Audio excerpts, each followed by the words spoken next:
प्रभू येशू ख्रिस्ताच्या नावाने प्रेमी सलाम. आमच्या YouTube चॅनल मध्ये आपले स्वागत आहे. नवीन आला असाल तर सबस्क्राईब करा, घंटीचे बटन प्रेस करा, व इतर विश्वासी लोकांना लिंक शेअर करा. सबस्क्राईब करून व विश्वासी लोकांना लिंक शेअर करून आम्हाला प्रभू येशू ख्रिस्ताच्या सेवा कार्यासाठी मदत करा. धन्यवाद. ख्रिस्ती व्यक्तीला विमा असावा का? त्यांच्याकडे विमा असावा की नाही, या प्रश्नाशी ख्रिश्चन संघर्ष करतात. ख्रिश्चनचा विमा त्याच्या विश्वासाची कमतरता दर्शवतो का? हा एक फलदायी संघर्ष आहे आणि आस्तिकाने पवित्र शास्त्राच्या प्रकाशात त्याचे परीक्षण केले पाहिजे आणि बायबल संबंधी विचारसरणी सिद्ध करणारे उत्तर प्राप्त केले पाहिजे.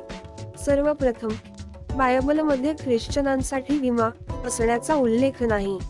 हे मान्य करूया जर देवाच्या वचनात एखाद्या गोष्टीचा विशेष उल्लेख केलेला नसेल, तर आपण पवित्र शास्त्राच्या संपूर्ण शिकवणीतून तत्व शोधले पाहिजे.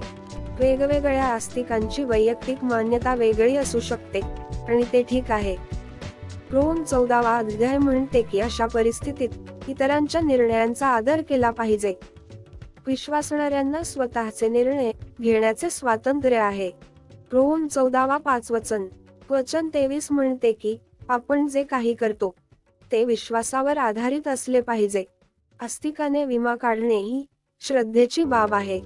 एखाद्या ख्रिश्चनाचा विमा काढण्याचा निर्णय हा त्याचा वैयक्तिक निर्णय असला पाहिजे की देवाने त्याने विमा काढावा की नाही, आणि त्याचप्रमाणे एखाद्या ख्रिश्चनाने विमा काढू नये हा त्याचा वैयक्तिक निर्णय असावा.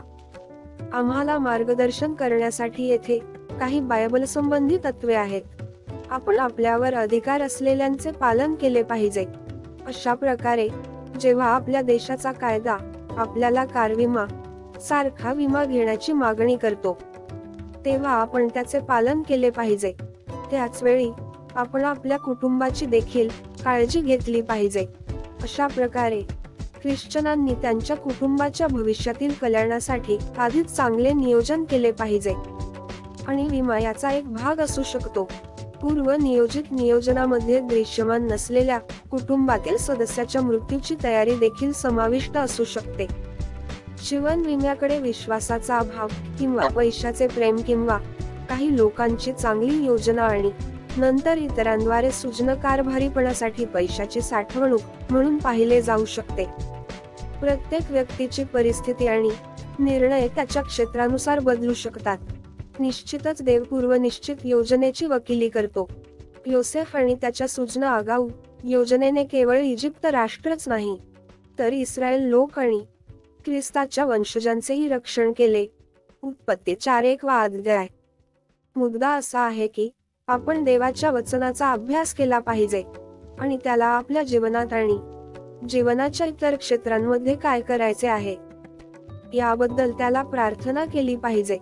देव आपल्याला त्याच्या बुद्धीने भरून टाकू इच्छितो. याकोब 1:5 इब्री 11:6 म्हणते की विश्वासाशिवाय त्याला संतुष्ट करणे अशक्य आहे. हा खरा प्रश्न आहे. हे माझ्या स्वर्गातील पित्याला संतुष्ट करेल का? लक्ष देण्यासारखे दुसरे वचन याकोब 4:17 आहे, जे म्हणते, जर आपल्याला चांगले करण्याची संधी असेल तर आपण ते आश्चर्याने केले पाहिजे, अन्यथा आपण पाप करू. याच विषयाला संबोधित करणारे आणखी एक वचन 1 तिमोथेय 5:8 आहे, जे सांगते की जर आपल्याला इतरांची सेवा करायची असेल तर आपण आपल्या कुटुंबापासून सुरुवात केली पाहिजे. एक ख्रिश्चन विमा त्याला किंवा स्वतःलाही उद्दिष्टे साध्य करण्यास मदत करण्यासाठी एक साधन म्हणून पाहू शकतो. आमेन.